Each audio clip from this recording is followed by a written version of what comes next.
Well, it happened. The darkest day in history. January 8th, 2024. Day I'll never forget. The Wolverines of Ann Arbor won the national championship game. And I'm kind of pissed about it. More dejected and disappointed than pissed, but still pissed that this happened on Ohio State's watch. So, let's break down the game a little bit. U of M absolutely dominated the first 25 minutes. Complete and thorough and utter domination of the first 25 minutes. Their speed and elusiveness and shiftiness at the tailback position, whether that was Edwards, whether that was Corum, whether that was Mullins. They had 209 yards rushing in the first half. 209. Edwards was trash all season. All season long. He decides to go off in the national title game. Good for him. 2 first half touchdowns. And the fourth down turnover is when the game changed, though. Washington started coming back. And Washington scored a touchdown. It was 17-10 at that point at halftime. Michigan tried to get greedy and tried to get some points at the end of the half, but it ended at 17-10. Penix was sharp but very inconsistent in the first half. Odunze looked nervous to me. He was tripping over himself. Penix and him had the miscommunication on the wide open play to Odunze on fourth down. That fourth down touchdown for UW was pretty close, though, towards the end of the first half to make it 17-10 going into the locker room. Then Michigan started the second half with an interception by Will Johnson. Only got 3 out of it, though. UW's defense stepped up, and they held them to 3. So that was huge. They had to settle for a field goal. Opportunity for UW at 20-13, but couldn't get any points. Multiple times at 20-13. Big J.J. McCarthy runs on certain possession, on that one possession, the one that was deep in their own side of the field, and then the very next play he ran again.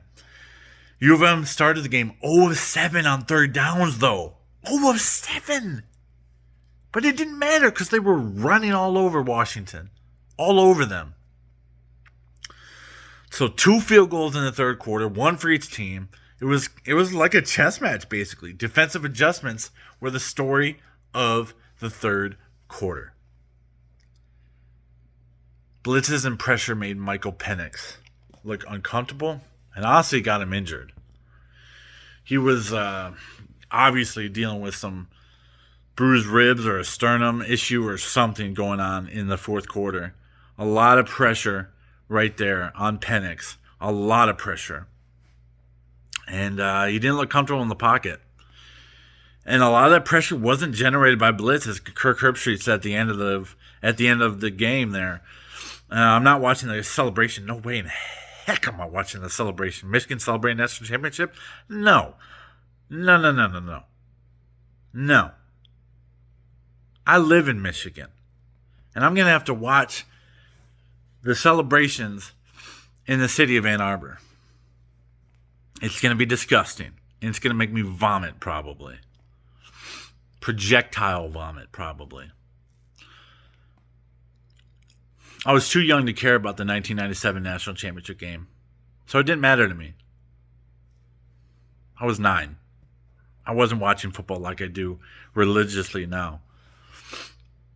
This one hurts a little bit more. Now in my lifetime, Ohio State has won 2 national championships and Michigan has won 2 national championships, despite the Buckeyes being the far, and I mean far, superior program in my lifetime of 35 years. And that really sucks. But at least Harbaugh is likely going to leave. I wanted him to stay personally because I wanted to beat him in 2024, just like they wanted to beat Urban because Urban was 7-0 versus Michigan in the rivalry. They wanted Urban to come back so they could have a chance of beating him. But I'll tell you this. For Harbaugh, Michigan's cowardice in not playing the 2020 Ohio State-Michigan game saved Jim Harbaugh's job. And I'll tell you why. Ohio State the previous year had beaten them 56-27 in the Big House. The game was going to be in Columbus. Michigan was 2-4. Ohio State played for the national championship that year. It would have been a slaughtering and a bludgeoning in the horseshoe. Would have been 2-5 for the year, Michigan. Harbaugh would have gotten fired. But that did not happen. So we have to live in reality. Why did Michigan turn around? There's two theories. One, the Connor Stallions cheating. Or two, they got a good coaching staff.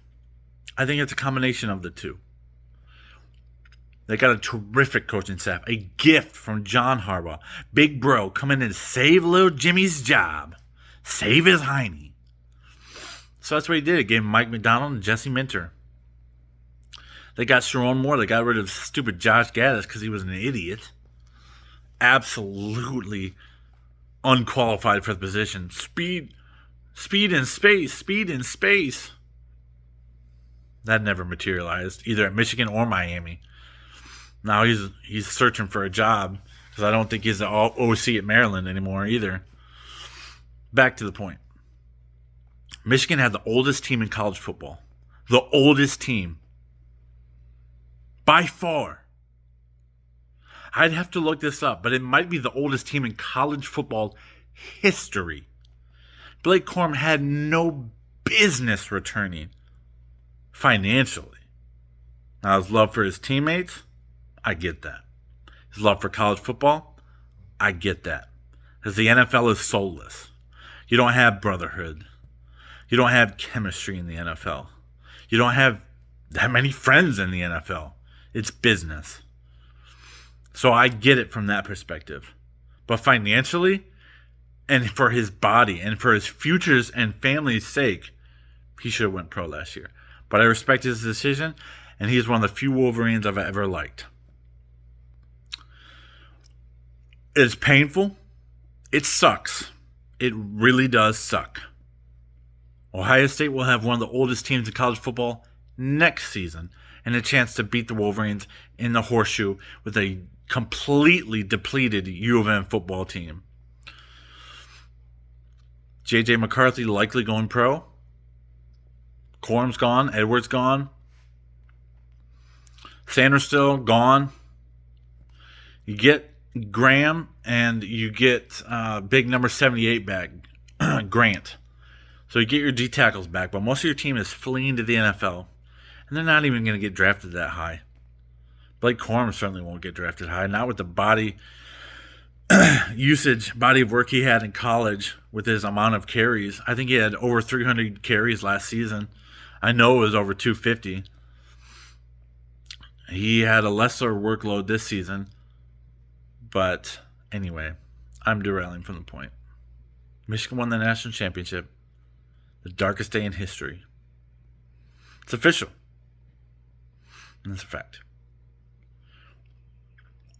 Go Buckeyes forever. We'll see you next year. See what you got. See if Jim Harbaugh's there. See if your staff doesn't get plucked. Which they will. All right. This is Buckeyes Battle Cry signing out. College football season is over, and that makes me sad. But it makes me even more sad that the Wolverines of Ann Arbor won the national title. Go Bucks.